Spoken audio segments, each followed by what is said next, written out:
Perancangan dan pengembangan kurikulum, prinsip, efektivitas. Teman-teman, kami dari kelompok 4 yang beranggotakan Nur Aini, Ranti Adi Puspita, Rafita Aprianti, Retno Puji Astuti, Ratna Mulyati, Noviani, dan Riza Nadiatus Solehah akan menjelaskan tentang prinsip efektivitas dalam pengembangan kurikulum. Baiklah, di sini saya akan menjelaskan tentang apa itu kurikulum.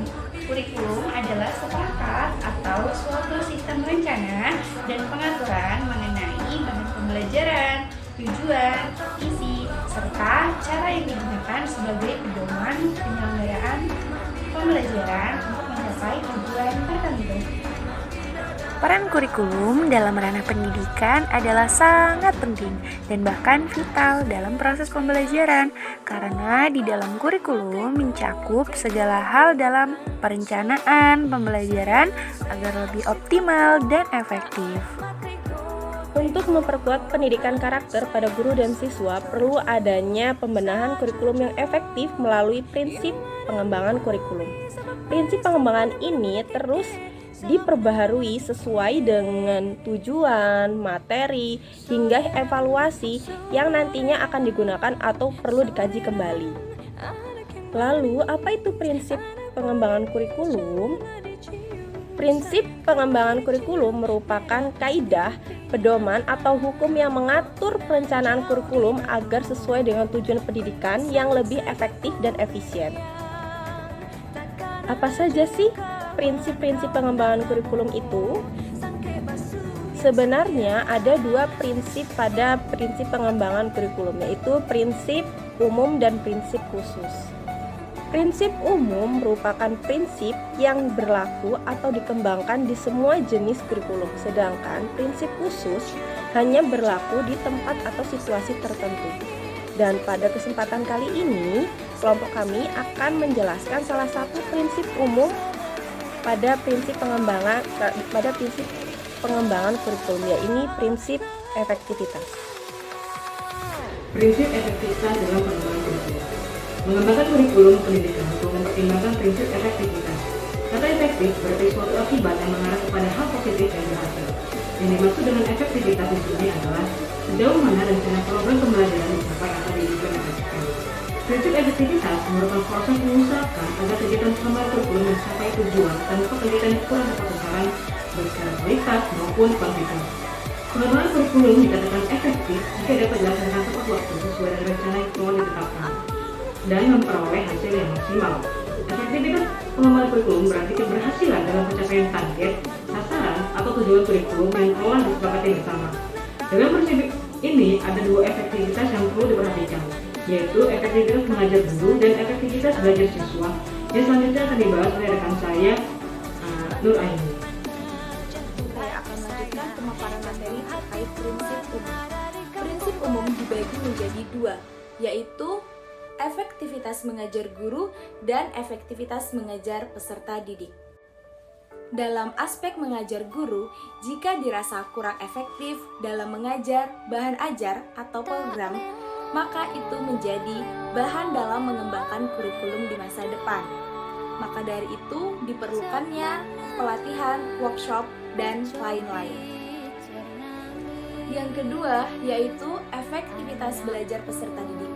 Sedangkan pada aspek ini perlu dikembangkan kurikulum yang terkait dengan metodologi pembelajaran, sehingga apa yang sudah direncanakan dapat tercapai dengan metode yang relevan, materi atau materi pembelajaran.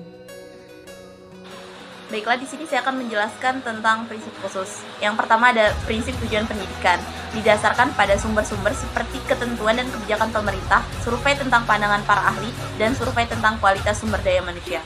Yang kedua ada prinsip pemilihan isi pendidikan atau kurikulum. Diperlukan penjabaran tujuan pendidikan ke dalam perbuatan hasil belajar yang khusus dan sederhana. Isi bahan pelajaran harus meliputi segi pengetahuan, sikap, dan keterampilan. Yang ketiga ada prinsip pemilihan proses belajar mengajar. Dalam proses belajar mengajar, hendaknya memperhatikan kecocokan metode atau teknik belajar mengajar, variasi dan keefektifan metode atau teknik dalam mengaktifkan siswa dan mendorong perkembangan kemampuan baru. Yang keempat ada prinsip pemilihan media dan alat pengajaran. hendaknya memperhatikan kegiatan perencanaan dan inventaris terhadap alat atau media apa saja yang tersedia, serta pengorganisasian alat dalam bahan pembelajaran baik dalam bentuk modul atau buku paket. Yang kelima, ada prinsip berkenaan dengan penilaian yang mencakup 3 hal. Yang pertama, merencanakan alat penilaian. Yang kedua, menyusun alat penilaian. Dan yang terakhir, mengelola hasil penilaian. Baiklah, dari pemaparan yang sudah dijabarkan oleh teman-teman saya sebelumnya tentang prinsip efektivitas ini sendiri, dapat kita simpulkan bahwa kurikulum itu memiliki peran strategis dalam menentukan keberhasilan pendidikan. Keberadaan kurikulum ini sendiri merupakan salah satu bentuk nyata dalam mengusahakan terwujudnya tujuan pendidikan nasional. Dalam prinsip efektivitas ini dibutuhkan keterlibatan efektivitas secara umum dan khusus, yang dimana secara umum mencakup efektivitas mengajar pada guru dan juga efektivitas mengajar pada peserta didik. Apabila prinsip ini tidak terdapat dalam kurikulum, maka kurikulum tersebut menjadi tidak bermakna. Selanjutnya akan ada pembahasan tentang rumusan prinsip efektivitas serta implementasi dari prinsip efektivitas kurikulum yang terdapat di salah satu sekolah. Check it out. Selanjutnya saya akan menjelaskan bagaimana sih agar kita dapat menerapkan prinsip efektivitas yang baik. Yang pertama yaitu menyusun rencana pemrograman pembelajaran yang disesuaikan dengan keadaan peserta didik. Yang kedua, menerapkan metode belajar yang efektif untuk menciptakan pembelajaran yang aktif dan interaktif. Yang ketiga, yaitu memilih sumber belajar yang dinilai efektif untuk memenuhi kebutuhan peserta didik. Selanjutnya, saya akan menjelaskan nih bagaimana contohnya prinsip efektivitas kurikulum di salah satu sekolah. Nah, saya akan mencontohkan contoh implementasinya, yaitu salah satu sekolah menengah kejuruan jurusan tata busana. Anak jurusan tata busana diberikan terlalu banyak materi pembelajaran di luar dari materi kejuruan mereka, seperti matematika, bahasa, kewarganegaraan, agama, dan sebagainya. Alhasil, tujuan yang diharapkan adalah bisa menguasai materi kejuruan. Tetapi, dengan adanya materi-materi tambahan seperti matematika, bahasa, dan kewarganegaraan itu membuat materi tata busana tidak berjalan dengan baik. Seharusnya yang difokuskan adalah materi tata busana seperti materi menjahit, membuat pola, tentang fashion, dan sebagainya. Hal itu akan mengganggu setengah fokus pembelajaran anak tersebut terhadap materi kejuruan karena banyaknya materi yang didapatkan tidak sesuai dengan kejuruan mereka. Demikian pemaparan dari kelompok kami. Terima kasih.